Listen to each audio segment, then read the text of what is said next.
United States formally entered World War II on December 8, 1941, after the Japanese attacked Pearl Harbor in Hawaii. At the time, Joseph Byerly was a senior at his high school in Muskegon, Michigan, and he had a scholarship to attend Notre Dame University the next year. But after his graduation in 1942, he decided he didn't want to go to college so long as other kids his age were going off to fight the war. And so he enlisted in the Army, and he immediately volunteered for one of the most dangerous units, the parachute infantry. Joseph completed a brutal, accelerated training regimen that included exhausting PT in blistering heat, extended forced marches, grueling full kit runs up mountains, as well as both American and British jump schools. By 1943, Joseph was fully trained and stationed in England and was eager to put his training to the test. But the Allied invasion of Nazi-occupied France, also known as D-Day, was still a few months away. But Joseph didn't want to wait that long, so he volunteered for an incredibly dangerous mission that the OSS was recruiting paratroopers for. The OSS was the predecessor to the CIA. Basically, volunteers would parachute in the middle of the night into Nazi-occupied France with a backpack full of gold. Once they hit the ground, they'd meet up with the French resistance and give the gold to them, and then the resistance would do their best to protect these volunteer paratroopers and hopefully give them a ride back out to England. But by no means was it a guarantee, because many of these volunteers were killed in the process. This was some hardcore, deep cover spy work that the OSS would tell their volunteers: if you get caught on this mission, you're gonna get tortured and you're gonna get executed. Joseph would successfully complete this insane mission, and then he liked it so much, he did it again. Shortly after his second successful OSS mission, word came down that D-Day was set to take place on June 6th. Joseph's unit was told they were going to be parachuted into France the night before in order to destroy bridges, cut power supply lines, and generally soften up defenses before the main invasion happened just a couple of hours later at Utah Beach. So in the dead of night on June 5th, Joseph and his unit were flying over France when they were struck by enemy fire. And so as their plane is literally falling to the ground, Joseph leaps out the door when he's only 400 feet off the ground, and he manages to survive the jump, his parachute inflated just in time, but he landed on top of a church where a Nazi sniper was up in the steeple taking shots at all of the other paratroopers. And when the sniper saw Joseph on the roof, he began taking shots at him, and Joseph managed to dodge the rounds before slipping off the roof and running out of sight. Once on the ground, he slammed a mag into his M1 carbine and then began a one-man mission so incredible that there is a plaque inside of the church he landed on that looks like this.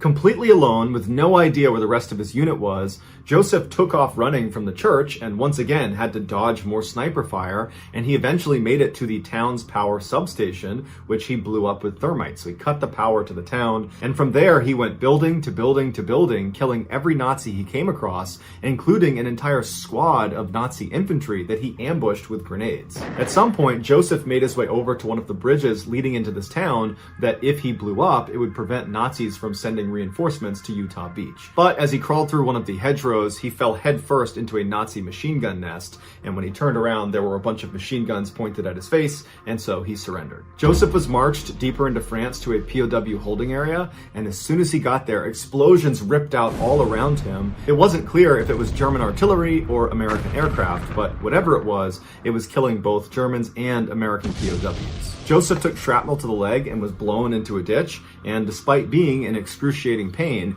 he took this as an opportunity to escape. And so he got up and ran away as best as he could with his injury, and for 12 hours he remained uncaught behind enemy lines before he was ultimately caught again. This time they put Joseph in the back of a covered locked truck to keep him from escaping, and they decided they would send him to St. Lo and decide what to do with him there. But on their transit to St. Lo, an Allied aircraft strafed the vehicle that Joseph was in, and Joseph survived the attack and was able to leap out of one of the holes in the side of the truck from this attack, and he attempted to escape.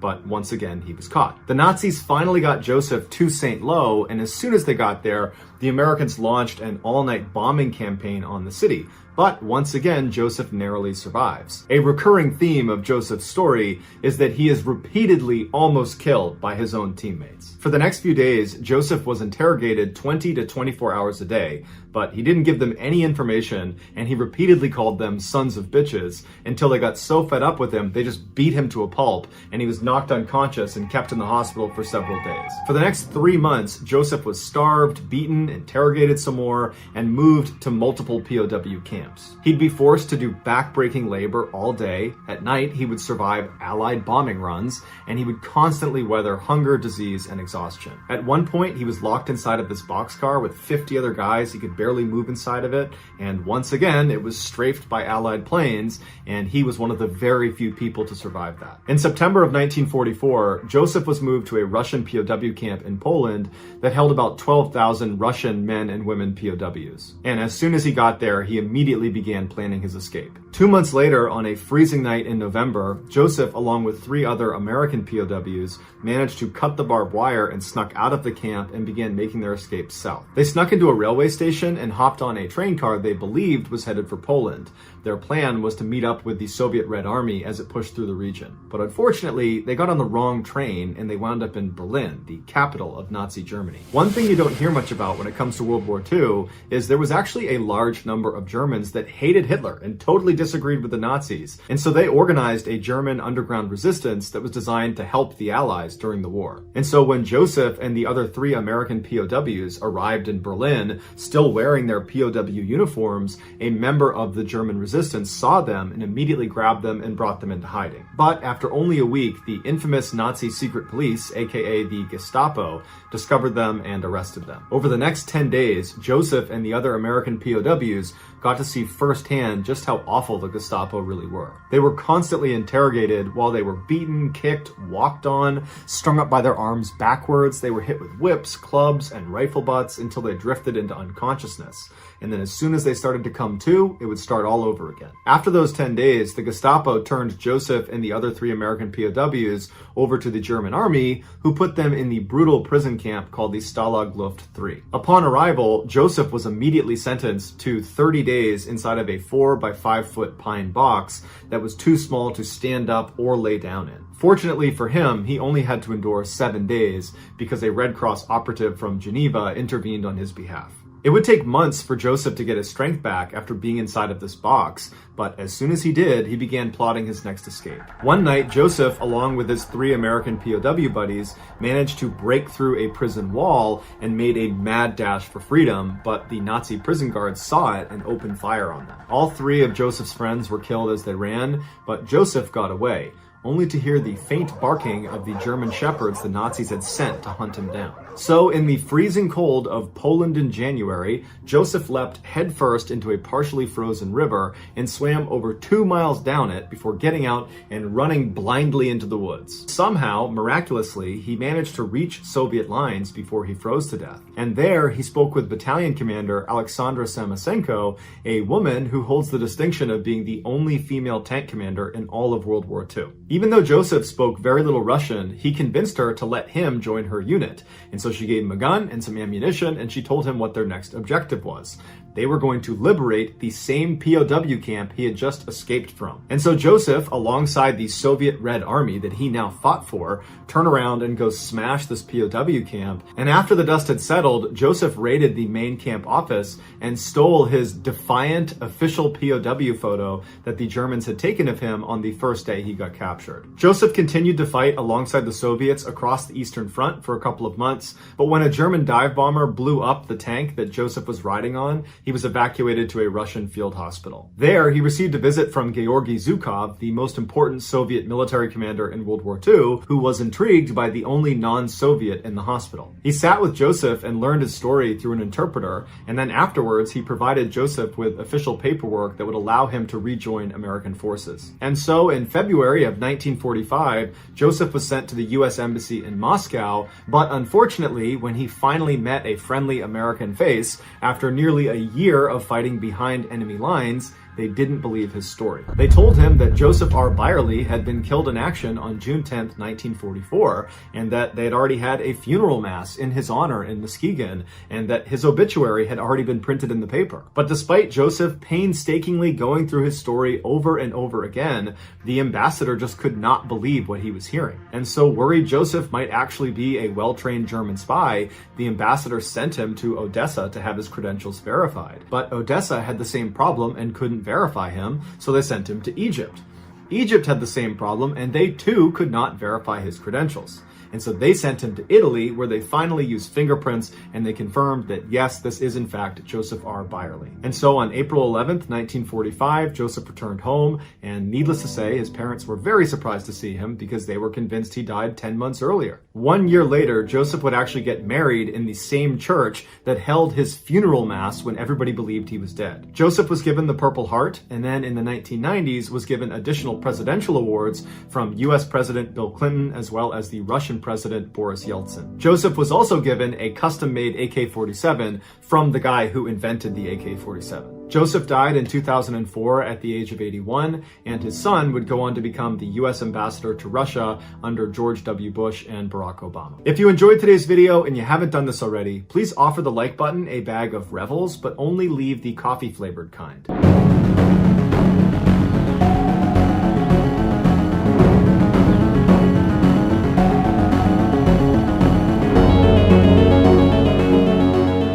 In October of 2002, Mark and his wife Kathy were on their way to a baby shower in Baltimore, Maryland that was being held for them by Kathy's family. It would be a 7-hour drive from their home in Ohio, so Mark and Kathy tried to get out the door as early as possible, but one thing led to another and they got a pretty late start. By midnight, they were only about an hour away from their final destination, but they both desperately needed a bathroom break. And so they pulled into a rest stop in Frederick County, Maryland, which is about an hour outside of Washington, D.C. The rest area parking lot was completely vacant except for one car, which was a dark blue late model 4-door sedan that was parked head-in right in front of the bathroom. Mark and Kathy pulled into a spot that was a few over from the sedan. They got out, they walked up to the restroom. Mark was done first, so he waited outside of the women's restroom for his wife. As he waited, he turned around to face the sedan that initially, when he first pulled in the lot, he believed was empty. But now, as he's looking at it, he can clearly see there are two people in the front two seats. A middle-aged man who's sitting behind the steering wheel looking directly at Mark,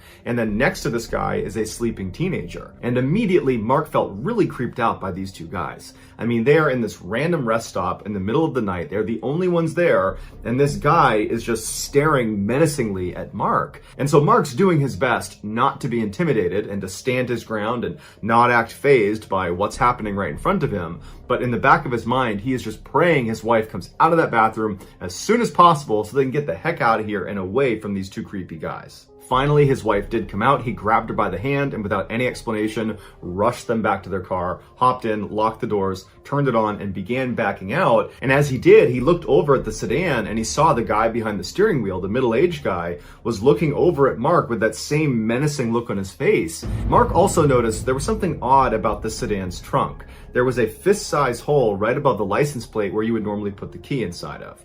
So the whole scene was just totally bizarre, and after Mark and Kathy sped out and were back on the highway, Mark explained to Kathy that there were actually two people inside of that sedan and they really creeped him out, and that's why he had grabbed her and rushed them back into the car. And so she agreed that was pretty creepy, but by the time the couple got to the baby shower in Baltimore, they had completely forgotten about their experience at the rest stop. The baby shower went well, and before long, Mark and Kathy were back home in Ohio. About a week later, the couple was watching TV in their home when a breaking news bulletin came across, and it showed a reporter who was standing at the exact same rest stop that they had stopped in on the way to Baltimore in Frederick County, Maryland, and behind them was the same late model sedan that they had seen parked at that rest stop when they had pulled in. The headline of this special news bulletin was "DC Snipers Caught." It would turn out that middle-aged man sitting in the driver's seat of the sedan staring at Mark was none other than John Allen Muhammad, and the guy next to him, the teenager who was sleeping, was Lee Boyd Malvo. These were the two men that were responsible for the highly coordinated 3-week-long attack that left 10 people dead in the Washington, D.C. area. The fist-sized hole that Mark saw on the back of their trunk was what they used to shoot through because it allowed them to stay concealed in the trunk while they were shooting. Mohammed and Malvo had been using that particular rest stop in Frederick County as a place to hide out in between their killings. When Mark and Kathy pulled in next to them, they were only halfway through their killing spree. Mark believes the only reason he and his wife were not targeted is because the killers most likely were trying to keep this rest stop off the radar because it was their hiding spot, and so they wouldn't have risked an attack there. Although, ironically, they would ultimately be caught in that rest stop. Mohammed was executed by lethal injection in 2009, and Malvo is serving a life sentence. In 1988, 35-year-old Ivan McGuire was an experienced skydiving instructor with over 700 jumps to his name. On April 5th of that year, he was working in North Carolina, and he was tasked with filming other instructors and their students after they jumped out of the plane. The way this worked is Ivan would go up in the plane with the instructor and their student, and Ivan would be the first to leap out of the plane. He would roll onto his back, and he would film upward towards the plane, and he would capture the student and instructor jumping out, and Ivan would continue to film them until they pulled their chutes, at which point he would pull his. Now, being 1988, the filming equipment that Ivan was using was much larger and more cumbersome than something you would use today. He had a voice-activated camera attached to his helmet, and then from there was a cord going to this big heavy VHS deck that he kept in a backpack. But despite the nuisance of the equipment, Ivan went up with the first student and instructor and successfully filmed their jump. When he got back on the ground, Ivan went over to the riggers and he gave them his parachutes, they could pack it for him, and then Ivan went over to a bench and began fiddling with his camera equipment. It was clear he was frustrated with the way it was set up and he was making all sorts of adjustments. When it was time for Ivan's second jump of the day with a new instructor and new student, he was so preoccupied with fiddling with his camera that he forgot to grab his parachute. And so he ran over to the plane and he's about to get on, and they say, "Hey, Ivan, you're not wearing a parachute." And he goes, "Oh my goodness, you're right." He runs back over, he gets his parachute, he loads back in the plane, he goes up to altitude, and then he jumps out, he films the instructor and student, it all goes great, he makes it to the ground, and his second jump is a success. And just like after the first jump of the day, Ivan takes off his parachute, he gives it to the riggers, and then he goes and sits down on a bench and continues to fidget and fiddle around with his camera equipment. When it was time for Ivan's third jump of the day with yet another new instructor and student, this time he grabbed his parachute, put all of his gear on, ran over to the plane, hopped on board, and he took off. Once they got up to their jumping altitude, which was 10,500 feet, Ivan turned on his camera, and the footage shows the instructor and the student kind of getting their gear together, sitting across from him in the plane. The jump master towards the front of the plane slides open the side door. Ivan, who's going to be the first one out, makes his way to the edge. He turns himself upside down, so he's sitting basically with his back outside of the plane. He makes sure the instructor and student are right on top of him, ready to jump out right afterwards. Once they're ready, Ivan falls out backwards and continues to film. You see the instructor and student jump out right afterwards.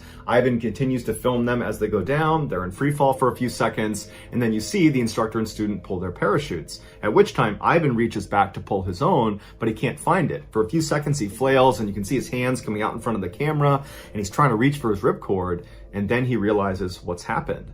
That parachute he grabbed before he loaded up in the plane was not a parachute. He grabbed his heavy backpack that had that big VHS deck in it, and when he put it on, he mistook it for the parachute.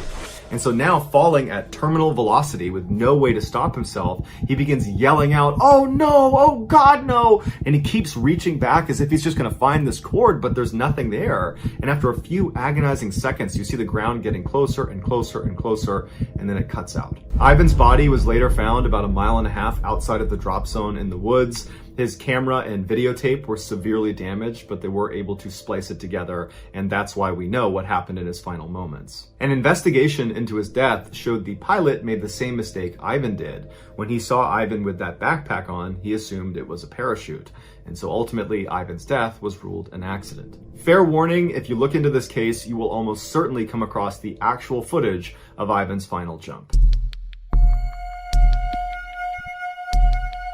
In 1980, Bobby Shafran was on his way up to Sullivan County Community College, which is 2 hours outside of New York City, to begin his freshman year.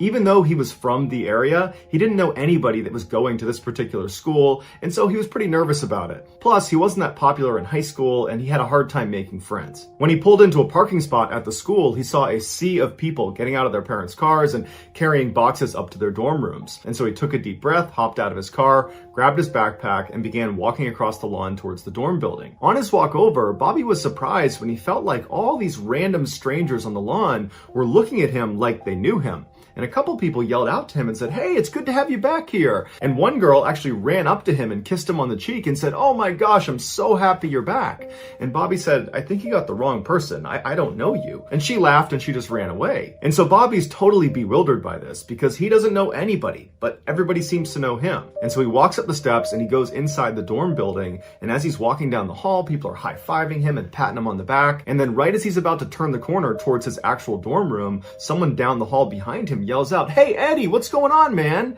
And Bobby knew whoever it was yelling at him. Because this whole situation had been so weird, he felt like this had to be a case of mistaken identity. And so Bobby turned around and he saw at the other end of the hall another student who he didn't know, clearly waving at him and yelling out, "Hey, Eddie, come here, what's going on, man?" And so Bobby walks up to him and says, "Hey, I'm not Eddie. I don't know what's going on, but everybody thinks I'm somebody that I'm not, but I'm not Eddie. Who's Eddie?"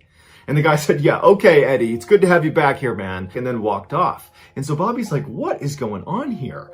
And so Bobby turns and he goes back up to his dorm room and he goes inside and he just shuts the door and he's thinking, I just want to be left alone for a second because this is not right. This is not how a freshman who doesn't know anyone gets welcomed at any school or any place in the world. This is totally unusual. And just a couple of minutes after being inside of his dorm room, he hears a knock on the door and Bobby's like, oh great, who is it now? Who is it that thinks I'm someone I'm not? So he opens the door and there's another student who he doesn't know who's standing there, and this guy, his face just drains of color and he starts shaking when he sees Bobby. And they're both looking at each other like, what's going on here? And the student says to Bobby, "Were you adopted?"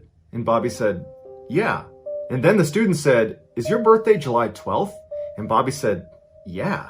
And so the student goes, "Okay, my name is Michael and I am best friends with a guy named Eddie Gallen, and you are his clone. You have got to be his identical twin." At this point, to Bobby, this almost made sense, but it was so crazy to imagine having some identical twin he didn't know about. And so Bobby asked Michael if he could go meet Eddie because he's got to be a student here. And Michael said, well, actually, Eddie decided not to come back to school this year, which is probably why everyone you talked to was so excited to see you because they love Eddie and they thought you were him, and so they're psyched to have you back. After talking for a couple of minutes, Michael tells Bobby that they have to go call Eddie and they have to set up a meeting so that Bobby can meet Eddie and vice versa. And so Michael and Bobby run outside to a payphone booth. They hop inside, they're crammed in there, and they dial up Eddie. And as soon as Eddie answers, Bobby grabs the phone and just says, "Hey Eddie, my name's Bobby and everybody thinks I'm you."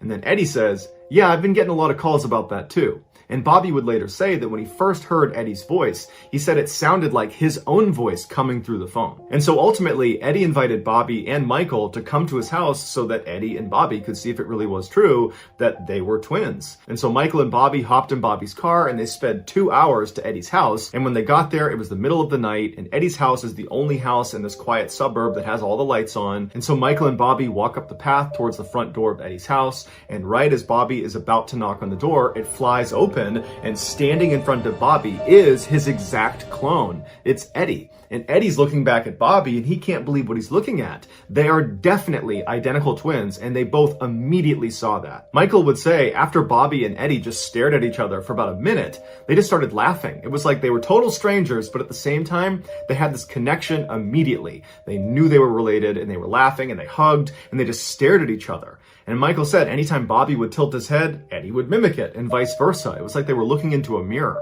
Shortly after, this story of these two long-lost brothers reconnecting found its way to Newsday, which was a prominent local newspaper in New York, and they decided they would look into it to see if it was really true or not. And so one of the editors had a junior reporter fly out and actually see Bobby and Eddie face to face and see if it was really true that they were in fact identical twins. And as soon as this reporter saw them, they knew immediately that, yep, they're related. And so Newsday printed this totally heartwarming fairy tale story about these two long-lost brothers reconnected after all these years just because of a chance encounter in college. And everybody loved it. But this is where the story went from amazing to truly unbelievable. Friends of another young man living in the New York area named David Kelman began telling David that he had to check out this Newsday article about these long-lost twins because these two twins look exactly like David. Specifically, they said you gotta look at these guys' hands. They are just like yours, David. David was known for having these enormous hands, and a lot of the pictures of Bobby and Eddie in the news showed their hands, and they too were enormous. And so David finally picked up a newspaper and looked at a picture of Bobby and Eddie,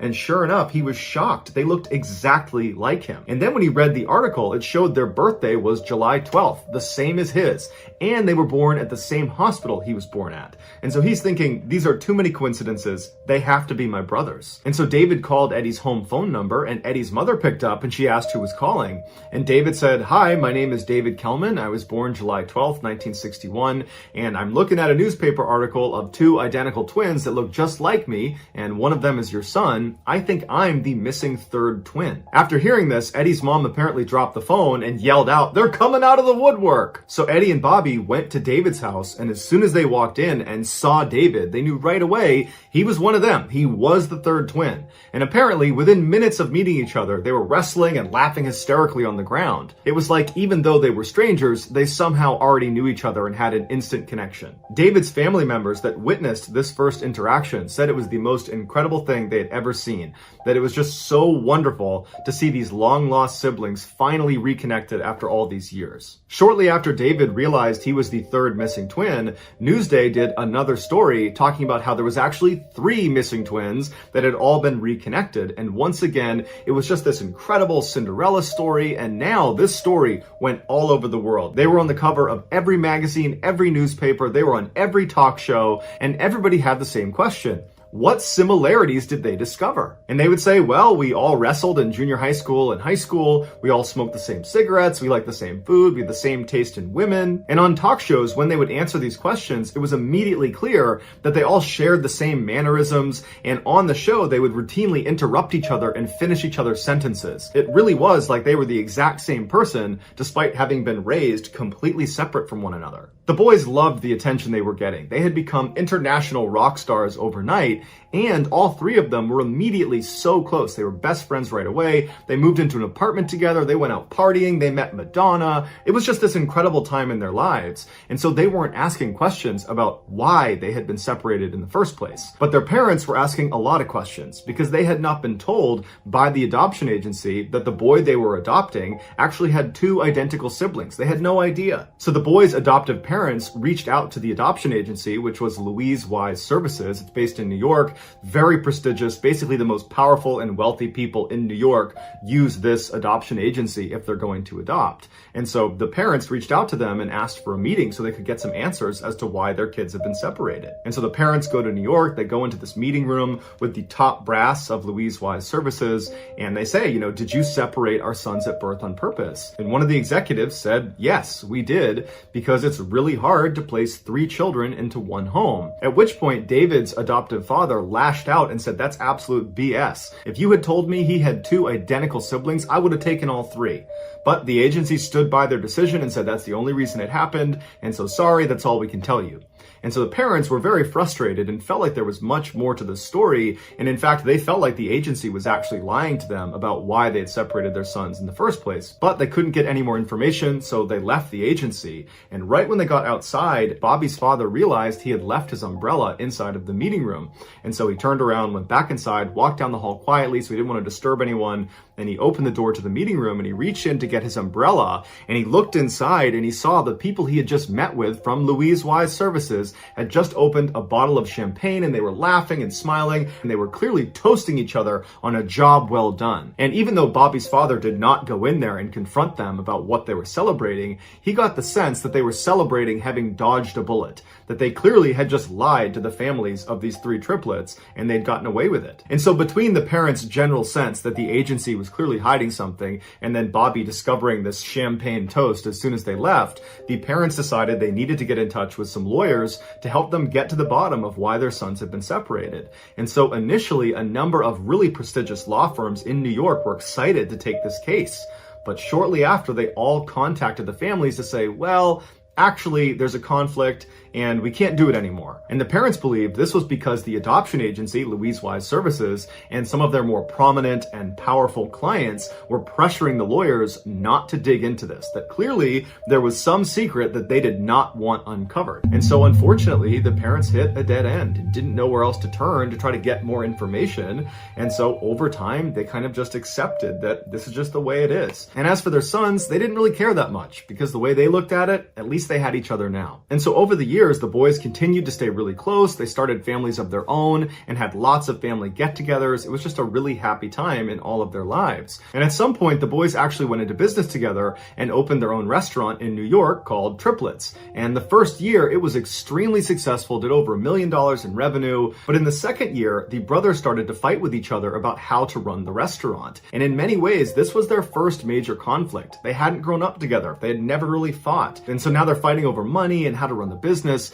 and it got really bad really quick, and they just could not come to any sort of compromise. And so at some point, Bobby left the business. He said, I don't want to do this with you guys anymore. And apparently his departure just completely ruined the dynamic of the three brothers. Eddie was the most affected by this fracture in their relationships. All he wanted was for his brothers to be really close and for their families to spend time together, and now all of that was in jeopardy. And so Eddie started showing signs of severe depression and was ultimately hospitalized for 3 weeks, and then shortly after getting out of the hospital, he took his own life. This was beyond devastating for the two brothers and the rest of their family. Around this time, a journalist named Lawrence Wright, who had always had a fascination with identical twins, found an obscure scientific article called Psychoanalytic Study of the Child. It detailed a New York-based study about identical twins that were intentionally separated at birth and then given to different adoptive families to be studied, although it wasn't clear what they were actually studying or why they needed identical twins to do this research. In this article, Lawrence discovered all the babies that had been used in the study came from the same adoption agency,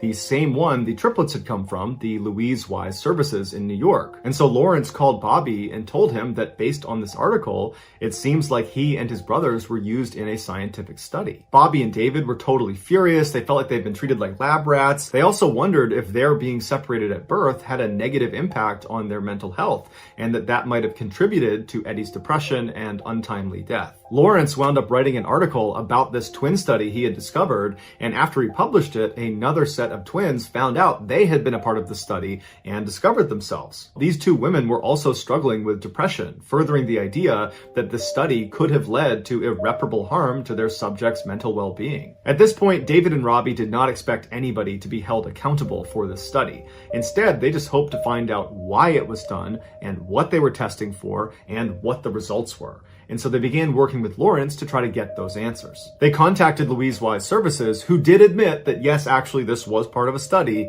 but they didn't give any information about what the results were or why they did it. And so they did some digging, and they discovered the guy in charge of the actual scientific study was this doctor named Peter Neubauer, who was this very well-known psychologist in New York. And so Lawrence managed to get an interview with this doctor, but the doctor basically said, I won't answer any of your questions, and I won't give you any information about this study. And he never published his findings. Right before the doctor died in 2008, he made sure the entire study was put under seal inside of the Yale University archives so no one could access it until 2066, which has led many people to believe that the reason he set it so far out was to guarantee all of these subjects in this study would have died by the time it was made publicly available, protecting his own legacy and the people that were involved in this study. In the recent documentary called 3 Identical Strangers, Dr. Neubauer's personal assistant, a woman by the name of Natasha Josefowitz, she was interviewed, and they asked her, can you shed any light on why this study was done, what they were testing for, and what the results were? And she would say that she was not actually part of the study. She was more on the periphery, but she was privy to what they were doing. And she said the point of the study was to finally put to bed whether it was nature or nurture that made the person who they ultimately become.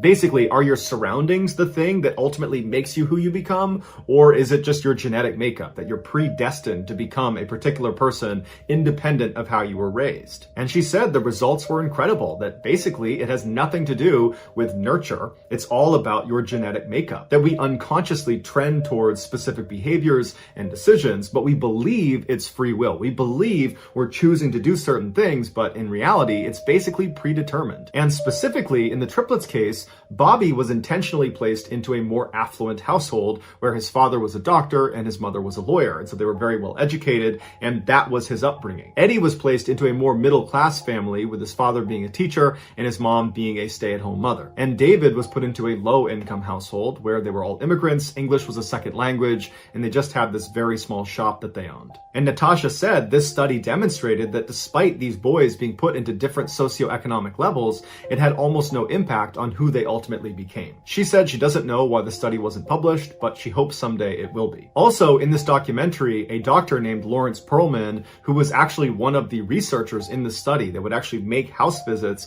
to each of the boys' houses as they were growing up under the false pretext that they were there as part of routine follow-up for the adoption agency. And he went on record and said that the study was not just about the effects of socioeconomic class, it was really about the effects of different styles of parenting. He said in the triplets case, each of the boys have been placed into their respective households after that household had already adopted another child. And that first child they adopted effectively became the guinea pig for this study, where scientists would come in and they would study this child under the false pretext that they were there just following up for the adoption agency, but really they were creating a baseline of how do these parents parent. And then once that baseline was established, then the triplets were sent into their respective homes, with the researchers knowing full well how they were each going to be brought up, with the adoptive father being the X factor. Bobby's father, who was a doctor, was rarely around, but he was devoted and loving to his son. David's father, who was the shop owner, was around all the time and adored his son and loved him unconditionally. Eddie's father was a teacher who was around a fair amount,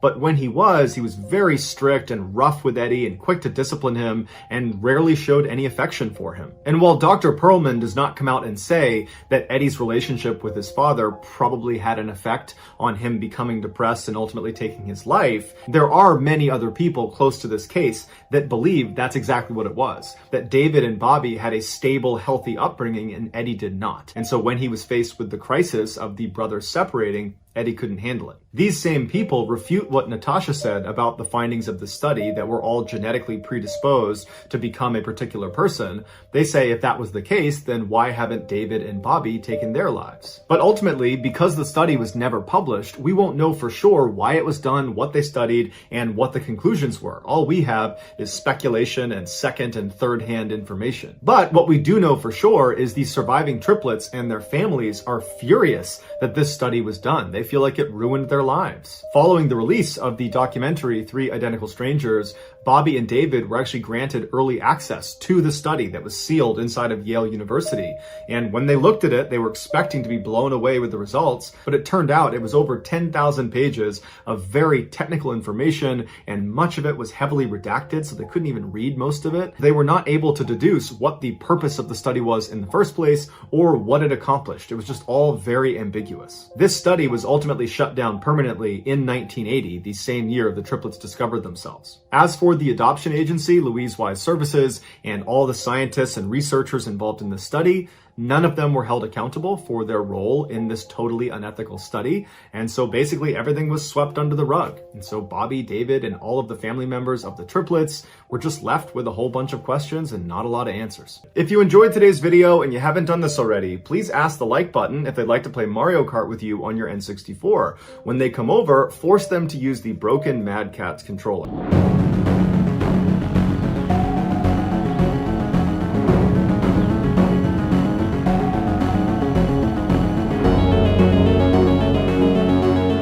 In 2016, 21-year-old Darren Mitchell was living in Southeast Texas in a town called Navasota. He was serving in the U.S. National Guard, he was the proud father of a 1-year-old little girl, and he was engaged to the little girl's mother. Anyone that knew Darren knew his main goal in life was to support his little beloved family. While he personally really wanted to go to a trade school, he ended up putting his dream on hold to raise money so his fiancée could go to nursing school. And their plan was after she completed nursing school, Darren would then raise more money and go to school himself. That spring, Southeast Texas was hit with record rainfalls. It seemed like for Darren, every time he went to and from work, the sky was always gray and the road was always wet. But of all the thunderstorms that passed through that area that year, there was none more powerful than the 24-hour thunderstorm that began on May 26th. That afternoon, Darren was on his way home from work. He was traveling along Texas State Highway 105. It was raining so hard that his windshield wipers literally could not keep up with the amount of water hitting his windshield. And so he eventually just had to slow way down just to make sure he didn't crash into anyone. He looked around him and the fields and the ditches next to the road were already filling with water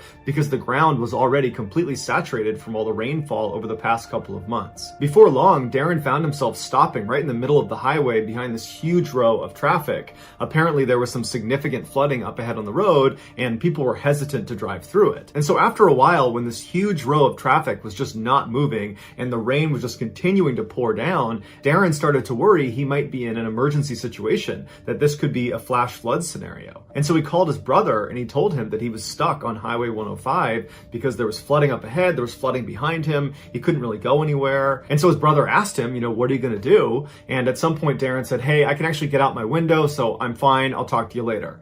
But after that, nobody heard from Darren. And later that afternoon, when Darren didn't make it home, his family got really concerned and they called the police. And so that night, a search was launched to find Darren, but there was no sign of him. But the next morning, they did discover Darren's blue pickup truck. It had flipped over. It was off the side of the highway near a river that had been created by the floodwaters. Darren was not inside of the vehicle, but 24 hours later, they did discover his body. He had drowned and he had drifted 1 mile downstream of his truck. The family was obviously devastated by this horrible loss, but they just could not reconcile how he had been on the phone with his brother saying that he was going to be just fine to just a couple days later being found dead. And it would turn out there was actually a witness that watched what happened to Darren. She had been caught up in this flash flood as well, except she was in a vehicle that did not get swept away. And so she was watching Darren as the floodwaters raged around his vehicle, and she said he climbed out of the window and he got into the bed of his pickup truck, and then from the bed he moved up to the roof of his truck, and at this point the waters began pulling his vehicle, and so his vehicle became unsteady, and from her perspective it seemed like Darren did not like his odds on the roof of his truck,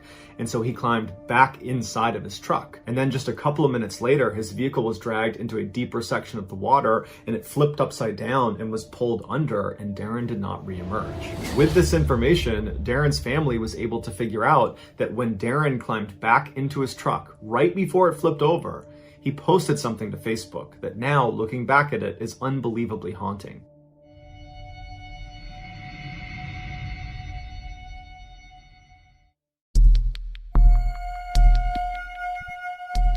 Randy Weaver was a college dropout and a former Army Green Beret, which is the Army's Special Forces. He and his wife Vicky were religious fundamentalists and deeply distrusted the government and believed the end of the world was imminent. In the early 1980s, they began hoarding guns and began making plans to live in some secluded area off the grid. In 1984, Randy, Vicky, and their children moved into a cabin they had built themselves overlooking Ruby Creek in Idaho. By choice, they had no electricity and no water. After receiving information that Randy had made threats against the President Ronald Reagan and other government officials, the FBI and the Secret Service began investigating him. Although no charges were ever filed against him, in their investigation, they discovered he had ties to the Aryan Nation, which is a white supremacist group. So in 1989, when Randy inadvertently sold 2 illegal weapons to undercover ATF agents, they said, instead of arresting you and sending you to jail, you can actually become an informant on the Aryan Nation. But Randy said he wasn't tied to the Aryan Nation and couldn't do that, and so they indicted him for making and keeping illegal weapons. After being released on bail in 1991, Randy missed his court date, and so a warrant was issued for his arrest. The U.S. Marshal Service was now responsible for bringing Randy in, but given his significant weapon arsenal and his anti-government stance, they assumed he would not go easily, and so they decided they would launch a secret surveillance campaign of Randy, his family, and where they lived to gain some intelligence on what they did day to day and find the right time to go up and apprehend him. So in early 1992, secret surveillance teams were set up all around the Weaver family cabin, and what they found was the Weaver family, despite being extremist, they mostly kept to themselves, and they definitely were not aware they were being watched. The only reason the marshals didn't just go up and apprehend him was because anytime the Weavers were outside of their cabin, they were always armed. A few months later, in August, as the surveillance teams were getting ready to set up for the day to gather more intelligence on the Weavers, the Weaver dogs took notice of the surveillance teams and started charging into the woods barking like maniacs. And Randy, along with his friend Kevin Harris that was staying with them, and Randy's teenage son Sammy, took off after the dogs, not knowing that they were going to be running straight into a government surveillance team. And when these two parties encountered each other, a firefight ensued that left Sammy, Randy's son, dead, along with their dog dead, and one of the marshals, William Deegan, was killed as well. Who shot first and who shot whom would later be hotly debated by all the survivors in the courts and in the media. Immediately after the shooting stopped, Randy and Kevin turned around and ran back up to the cabin to take cover. Meanwhile, the surviving marshals ran out of the forest and they told their boss what had happened, and their boss is like, this is going to turn into a standoff, we need this to end right now. And so he called the FBI and he painted a picture of the Weaver family and Randy specifically as this enormous threat, that it had been this unprovoked attack on the marshals and that they got to come in force to put an end to this thing. And so the next day, hundreds of FBI agents, huge vehicles and helicopters, they all showed up in this little area in Idaho getting ready to do battle with the Weaver family. Because the FBI had been told the Weaver family was this huge threat, they authorized all of their snipers to shoot any armed adult without warning them. Normally, the FBI, if they see someone who's armed, they would yell at them to stop what they were doing, put their weapon down, warn them. Unless, of course, this person is actively shooting at them, then of course the FBI is going to shoot back. But if it's just an armed person standing there, the FBI can't just engage them. But in this situation, the FBI said, this threat is so big, we're changing the rules. And so you had all these FBI snipers all around the Weaver property that are all amped up, they're getting ready to engage the enemy, they're off safe, finger on trigger, slack out, ready to engage the first adult they see. And so it stayed like this for quite a while, a total stalemate, until Randy, Kevin Harris, and Randy's teenage daughter Sarah decided to leave their cabin and go down to Sammy to pay their respects. But Randy and Kevin were carrying weapons, and so after they left the cabin, they walked a little ways away, and then snipers opened up on them. In that initial volley of fire, only Randy got hit in the shoulder, and so Randy, Kevin, and Sarah, they turn, they start running back towards the cabin to take cover, and standing in the doorway of the cabin, inside the cabin, is Vicky, Randy's wife, and she's standing there holding their 10-month-old daughter, and so Randy makes it inside, Sarah makes it in the front door, Kevin is the last one to go through the door, and right as he's going through the doorway, the sniper had his sights set on Kevin, and he fired, he missed Kevin, the round went through the door, and it hit Vicky squarely in the head, and it killed her instantly. Adding insult to injury, the FBI did not know they had just killed their mother, and so after the shooting stopped and the door had shut and the Weavers are back inside the cabin, the FBI began calling out to them saying, Mrs. Weaver, come out, don't you want to protect your kids? Come out and we'll get you guys pancakes and you can sit with your kids. You got to get them out of there. But Vicky was dead, they just didn't know. Ultimately, the FBI went out and got a highly decorated Vietnam War veteran who had similar views to Randy, and they sent him in to try to convince Randy to stop this and surrender, and eventually he got Randy to do that, so no more blood was shed. Later, an investigation would show law enforcement that was handling this case made a number of really critical mistakes early on. The first big mistake being the miscommunication between the marshals to the FBI about how big of a threat the Weaver family really posed. Now, they certainly were a threat, but they were not such a big threat that they required hundreds of FBI agents and helicopters and armored vehicles. The second critical mistake was when the FBI authorized their snipers to shoot at armed adults without a warning. That's almost certainly why Vicky was killed. In the end, despite having a plethora of charges against him, jurors decided that Randy Weaver was only guilty of not showing up to that court date. Amid intense federal scrutiny of the Ruby Ridge scandal, the FBI's number 2 person was demoted, 3 other agents were suspended, and 1 was sent to jail for trying to cover up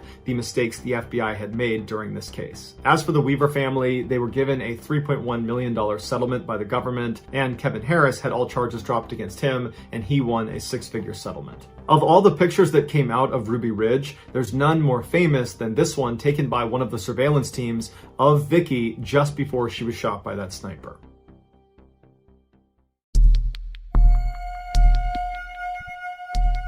Scattered across the North American continent are many ghost towns, places that used to be vibrant and alive that are now dead and abandoned. In these places, you can find old churches and buildings and schools that are usually in a pretty significant state of decay. The reasons a town might die varies. Sometimes it's because a new railroad or highway is put in that bypasses the town, or the town has just exhausted all of their natural resources, which were the original draw to the town. Mining towns are a good example of that. Other reasons are wars, natural disasters, political wranglings. There's a whole bunch of reasons why towns just suddenly stop existing. But there's one ghost town in North America that has a really unique and very dark reason for why it ultimately was abandoned, and that town is Portlock, Alaska. Portlock, which is also called Port Chatham, is located on the farthest southwestern tip of the Kenai Peninsula. It's easily one of the most beautiful areas in all of Alaska, but it also happens to be very remote. And Portlock specifically, even by Kenai standards, is considered extremely remote. You can only get there by boat or by bush plane. The town was technically founded in 1787 when Captain Nathaniel Portlock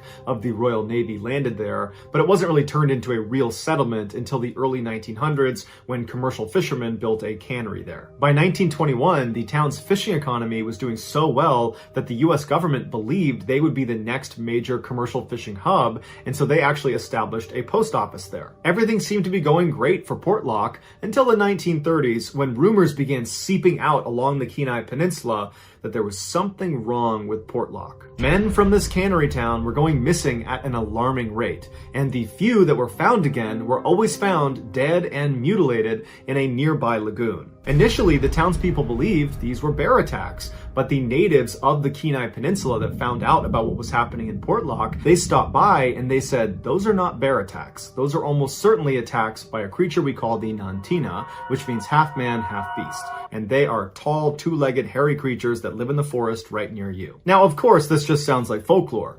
But when you consider the fact that from 1930 to 1950, dozens of Portlock residents disappeared in that forest or were violently killed and then dumped in the lagoon right outside of the forest, it makes you wonder what's in the forest. But since none of the people who went missing were ever found alive again, there was never any good description of what it was that was causing them to disappear in the first place. Well, with the exception of one case. In 1943, John Meyer, who was a resident of Portlock, was at his campsite and he was crouched down when he felt something leap onto his back and start pummeling his head and hitting him on the side, and he kind of went into the fetal position, and then at some point his dog started barking and caused whatever was on his back to get scared and run off, and so John, who's been badly beaten, rolls over and he looks towards the tree line and he sees this enormous, tall, hairy man running into the woods. And so John gets up and he stumbles his way into town to try to get help, and he's able to tell someone what happened to him before he ultimately succumbs to his injuries and dies. After the John Meyer incident, another group of Portlock men were up in the forest doing some hunting when they discovered these enormous 18-inch long tracks, and they followed them to a clearing where it looked like there was this epic death struggle, that clearly two huge animals had gotten into a struggle here. There's blood everywhere, there's pieces of what looked like a bear or maybe a moose, and then these tracks continued out of this clearing and went right up the mountain, and the men did not dare follow those tracks to see whatever it was that emerged victorious in this clearing. Even the Alaskan newspapers began speculating that something was off about Portlock. This was more than just some crime being committed, that there's something happening there that we can't understand. And so by 1949, when people were still going missing mysteriously in the forest, and then other people were turning up dead and mutilated in the lagoon, the townspeople said, enough. This is an unsafe place to live. We don't know what's causing this, but we have to leave. And then practically overnight, the town evacuated, leaving behind most of their possessions. The only person that stayed a little bit longer was the postmaster, because he had to wait for the post office to be shut down. And he said it was horrifying that he would see things walking in the trees, and he would hear these horrible sounds, and so he was eager to get out of there. And so in early 1950, he was allowed to go, and then that was it. The population of Portlock went down to 0. After they left, none of the people from Portlock or any of their family members ever went back to Portlock. So the only people that have really ever gone back to Portlock are people that unfortunately wound up there, like in the 1970s when some fishermen got caught in a storm, and so they sought refuge in Portlock. But after setting up their camp, they saw something huge walk past them in the tree line, and it apparently was so terrifying that they literally packed up their camp, went back in their boat, and then went back out into the storm to avoid whatever it was they saw. Besides the fishermen, the only people that have gone to Portlock are people that want to come face to face with whatever it is that drove the people out of that town. But to put in perspective how few people do that, there's almost no modern photographs or videos of Portlock. But there is one very eerie modern photograph of this building that's right in the heart of Portlock. It's one of the very few buildings that didn't collapse, and it's located right next to the forest where many of the men who went missing were last seen. And it's also not far from the lagoon where many of the dead men and dead people that were taken were found. And even if you don't believe there's some Nantina running around the forests of Portlock, you have to understand that something was killing and taking these people in the forest that you are looking at right now. And to date, we still have no idea what it was. Which means this is one of the creepiest pictures you will find on the internet. If you enjoyed today's video and you haven't done this already, please dress the like button in a realistic bear suit and then send them to the next Omante ritual in Japan.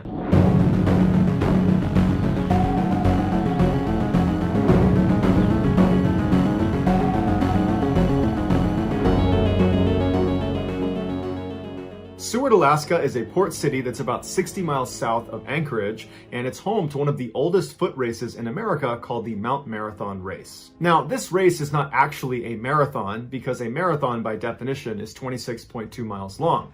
The Mount Marathon Race is actually only 3 miles long, but it's considered one of the most challenging short races in the world because it's basically 1.5 miles straight up a mountain and then 1.5 miles straight back down again. Despite its grueling nature, there had never been a fatality or a disappearance during the running of this race. But that changed in 2012. 66-year-old Alaskan resident Paul LeMaitre was a career counselor on a military base in Anchorage. His job was to help outgoing military members adjust to civilian life, and his primary responsibility was helping them with their resume. Outside of work, Paul liked to keep himself in top physical shape, and one of his favorite activities was going for runs. And so in 2012, he finally committed to running the Mount Marathon Race, something he had wanted to do for some time, but he kept putting it off. In the months leading up to the race, Paul trained hard to make sure he was ready. He wasn't trying to win the race or really even be competitive. He just wanted to finish the race in a respectable time. So at 3 p.m. on July 4th, 2012, Paul found himself at the start of the Mount Marathon Race, and his family was on the sidewalk cheering him on. The race director fired the starting gun, and Paul, along with 500 other racers, took off. For reference, a man of Paul's age and physical fitness level should be able to complete this race in about 2 hours or less. But at 5 p.m., when virtually all the other runners had finished the race and Paul was nowhere to be found, his family members were concerned, but they knew he wasn't trying to win the race. They knew he was probably going to be on the slower end, but they were now starting to pay attention and were anxious for him to show up. 45 minutes later, a race timing crew up at the top of the mountain at the turnaround point began breaking down their setup. About 15 minutes later, when they were done, they started walking down the mountain right as Paul showed up at the top. And they said to him, "You are the last racer on this course. Do you still want to continue?" And he said, "Yes, I definitely still want to continue." And so the timing crew said, "That's fine. Just take your time, be careful, and we'll see you at the bottom." And so the timing crew, they take off right in front of Paul, going straight down this well-marked course, and they would turn around and see Paul standing there, catching his breath, getting ready to make his own descent. And so the timing crew, who was moving much faster than Paul, very quickly got out of sight of him. And so before long, they were at the bottom, they turned around, and there's no sign of Paul. So they went and found Paul's family and said, "Hey, we just spoke to him. He seems totally fine, but just so you know, if you don't see him in 90 minutes, I would contact the race officials and let them know, because he should be down by then." And so Paul's family sat at the bottom of this race looking up, expecting to see him any moment, but 90 minutes came and went and he never showed up. They wound up waiting another 30 minutes just in case, but again, he didn't show up, and so they informed race officials. The race officials immediately contacted the Alaskan State Troopers, and a search was launched for him because now fog's rolling in, this is a dangerous course, and it's starting to get pretty late. All night, hundreds of expert Alaskan searchers combed this mountain, both on the course, outside the course. They even went on the backside of Mount Marathon, where it would have been extremely difficult for Paul to have gotten there. He would have had to climb up and over the mountain, which is just extremely unlikely, but they figured we can't leave any stone unturned. And so all night they're looking, they got dogs out, and there's no sign of him. The next morning, when the fog cleared up, they brought in helicopters with thermal cameras, and they continued to search the mountain. But after 4 more days, they never found Paul or any of his belongings, and so they called off the search. It was like Paul had just vanished. Now, it's easy to jump to the conclusion that Paul must have just gotten disoriented and lost the course track, and then maybe he fell, or he was attacked by an animal like a bear, because this is Alaska. But there's a couple problems with that. The first one is the course itself is extremely well marked. This race is one of the oldest in America. They've been doing this for over 100 years, and they've never had a missing person or a fatality. So they know how to keep people safely inside of the course bounds. The other issue is the timing crew saw Paul at the top, at the turnaround, and he was physically okay. He was talking to them, he was not distressed, and he would have very clearly seen where to go next, because he would have seen the timing crew leaving ahead of him, going down the trail that he would have to follow. Clearly, something unusual happened to Paul either at the summit after the timing crew left or on the way down, because rational explanations cannot account for how Paul could vanish so completely in such a controlled environment with so many expert searchers looking for him. But to this day, no one has ever found Paul or even the slightest trace that he was ever on that mountain. In late August of 2004, Kevin Bardsley and his 12-year-old son Garrett went on a father-son Boy Scout camping trip in the Uinta Mountains in northern Utah. Their campsite was situated next to Lake Quiberon inside of the Wasatch National Forest. The lake was actually pretty remote and difficult to access because it was almost completely surrounded by huge mountains. The only side you could get to the lake on was its western side, but the western trail leading to it was very cumbersome because you had to bypass 7 different lakes. And so by the time Kevin, Garrett, and the rest of the Boy Scouts and their fathers were at the lake, they were at least an hour's hike away from the nearest civilization.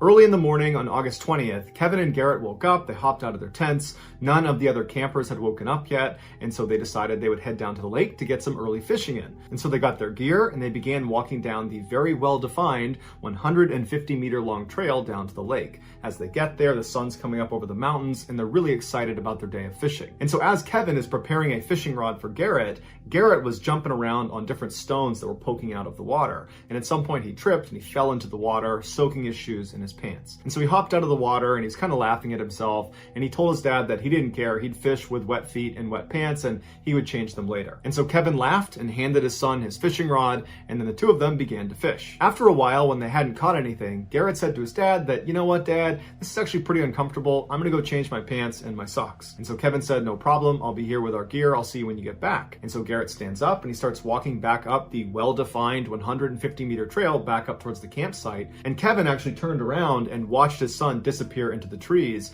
but he heard the sound of other campers at the campsite and so knew his son wouldn't be alone. For the next couple of minutes, Kevin kept fishing, but periodically would look over his shoulder expecting to see Garrett come out of the woods again, but he didn't. And after about 20 minutes, Kevin was a little bit concerned, so he picked up his fishing gear and began walking back up the trail towards the camp. When he got there, he saw other Boy Scouts and their fathers just getting up and having a bite to eat, and he's scanning around the campsite and he doesn't see Garrett. And so he goes over to Garrett's tent and he opens it up and Garrett's not in there, and there's no sign that he's removed any of his wet clothing in there. And so Kevin turns around and he asks one of the fathers, "Hey, have you seen Garrett? He was supposed to be up here a minute ago." And the father said, "No, I haven't seen him." And so Kevin's starting to panic and he yells out to the group, "Hey, has anyone seen my son? Do you guys know where Garrett went? He was supposed to be up here." And no one knew where he was. They said, "No, we haven't seen him."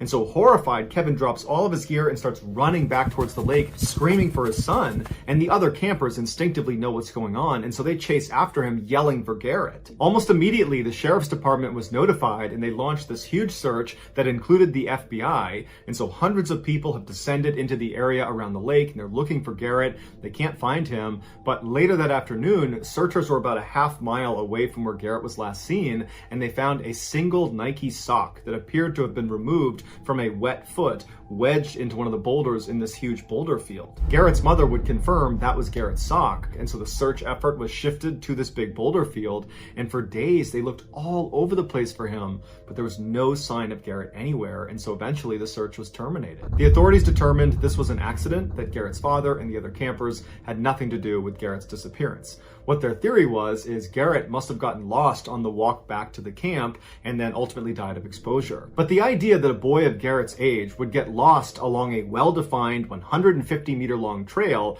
that he was familiar with, that he had been on that day, that seems a little far-fetched. Also, as Garrett was walking down that trail, he would have heard the sounds of the other campers in the campsite. So that would have helped him figure out exactly where he needed to go. He's on a well-marked trail, he's walking towards the sound of the voices.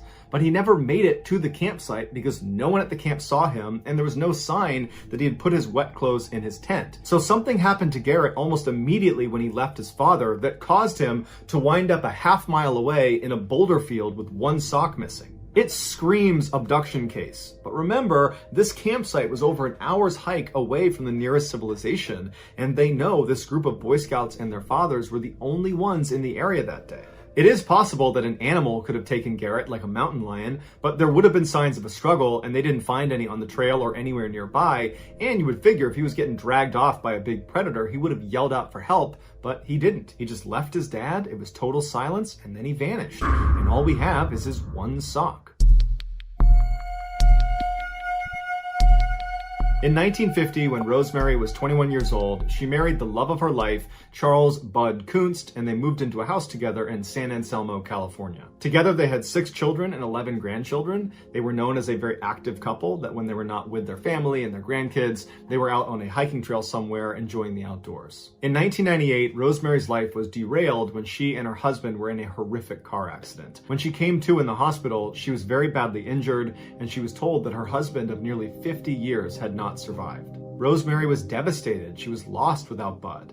But for the next several months, she poured her energy into her rehab, which took up a lot of her time, and it kept her mind off of this terrible loss. But when she got back to strength and returned home, a wave of grief washed over her, and she began to desperately miss Bud. In 2000, when Rose turned 70, she heard about a backpacking trip that was being led by a group called the Earth Circle Organization, and it sounded like the perfect way for Rose to attempt to reconnect with her late husband. The group was led by an elder and chief of the Carrick tribe. His name was Charlie Red Hawk Tom, and every year he would bring this group out to Spirit Lake, which is inside of a wilderness area near Mount Shasta in California, and there they would go to the altar that Red Hawk had built right on the edge of this lake, and they would perform spirit dances and attempt to communicate with their dead loved ones. Rose wasn't going into this thinking she was literally going to be speaking to Bud. She wanted to just find a way to connect with him spiritually, so she was very excited about this trip. The lake itself sits at the base of a heavily forested bowl with high steep walls all around it. In fact, some people say it reminds them of being inside of a mini volcano.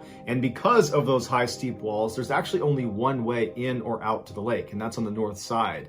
The only other semi-feasible way to get in or out of the lake would be on the south side, where a river flows down into the lake. And where that river flows, the embankment is less steep, although it's still a 70-degree angle and would require climbing gear, and the terrain would be completely slick from the water running over it. So you could do it, but realistically, nobody does that. So on August 17th, Rosemary, along with Red Hawk's 12-year-old son, a cook, and 11 other people, set out for Spirit Lake. After a rigorous 12-mile horseback ride, they finally arrived at Spirit Lake, and they established their camp right on the trail that leads in and out. That night, all the participants had dinner together, and then they made their way over to the altar right next to the lake where Red Hawk was, and he performed a spirit dance, and then afterwards, as a group, they attempted to call out to their dead loved ones. The following morning at 9 a.m., once everyone was up, Red Hawk informed the group that they were going to take a day trip to another lake, and they'd be back that evening. Rose told Red Hawk that she'd actually prefer to just stay at their campsite and enjoy the beauty of the lake, and Red Hawk told her that was just fine. So Red Hawk and the main group left, leaving behind Rosemary, as well as Red Hawk's 12-year-old son named Chalet,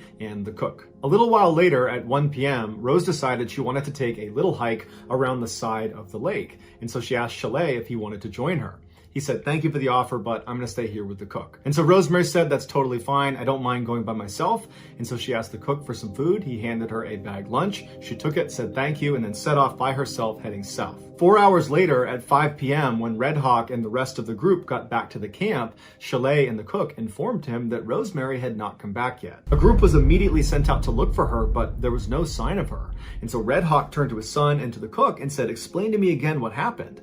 And they said she was totally normal. She just wanted to go for a hike, and she took some food, and we watched her disappear into the trees. They also told Red Hawk that they had been sitting in the trail that leads in and out of the lake the entire time Rosemary was gone, and they never saw her. So she didn't leave the lake. She's somewhere out there. Confused and very concerned, Red Hawk had one of the other participants leave the lake and go contact authorities, and within 24 hours, there were 50 searchers combing the lake for Rosemary. The head of the search and rescue team was a guy named Grizz Adams, who had led many other search and rescue efforts. After studying the area and talking to Chalet and the cook and the others who were there, he just could not understand how a 70-year-old woman had managed to vanish so quickly and completely, because there's no way she climbed out the south exit because she didn't have climbing gear, and physically she probably wasn't capable of that even with the right gear, and she didn't leave through the north exit, the main trail, because Chalet and the cook were there the entire time and they never saw her. So where was she? As the search continued to find nothing, Grizz called in more searchers on horseback,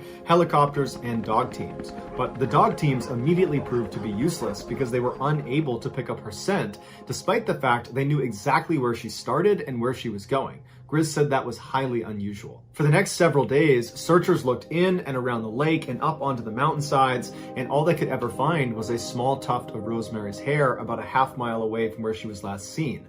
But this hair did not help investigators. investigators come up with a theory as to what happened. Ultimately, after almost a week of searching and not finding their mother, Rosemary's children elected to terminate the search. Grizz Adams, the head of the search effort, said the only time he's ever seen something like this is when someone was trying to disappear. They were trying to end their life.